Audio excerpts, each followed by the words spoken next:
Benvinguts al Friki Online càpsula 521. Ens anem a Panini i ens anem als nostres mutants preferits. Ens anem als X-Men, que ja hem dit que ara estan reeditant força cosa, i entrem en aquesta nova col·lecció de dins del Must Have, que ens reedita l'etapa de Joss Whedon com a guionista i John Cassaday en el dibuix. Què conté? Doncs el començament d'aquesta nova etapa, que va ser als anys, ara us diré, això és 2000... Quan va ser això? 2000 què? Quan es va editar això? Mare de Déu. 2004, 2004, i ens agafa dos arcs argumentals. El primer és aquest que es diu El Don, aquí trobem les cobertes netes, sense il·lustrar, sense text.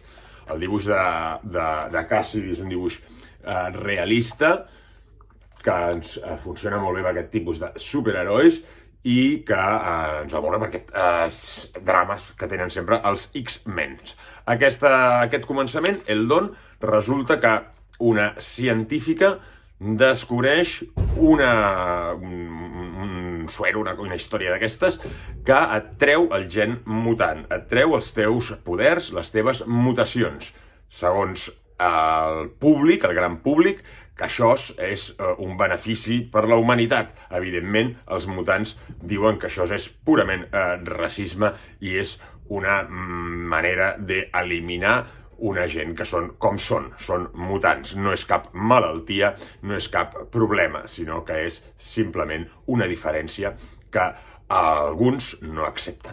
Aquest primer arc argumental ens crea aquest conflicte i la patrulla X hauran de fer-hi alguna cosa. La segona, que ja es va gestant aquí, el segon arc argumental, és que es diu Peligro, em sembla, si no m'equivoco.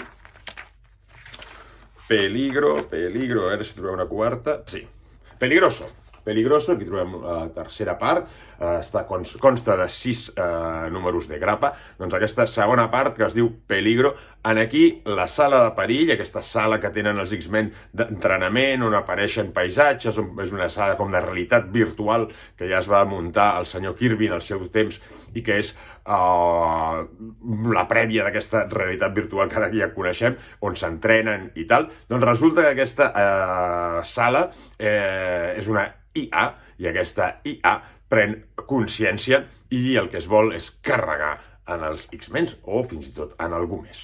Realment molt xulo.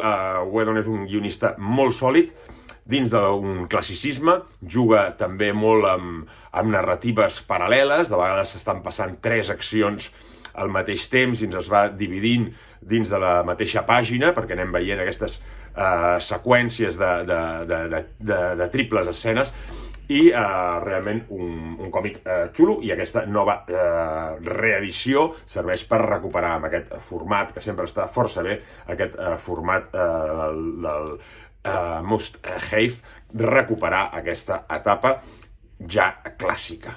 Salut i a llegir còmics.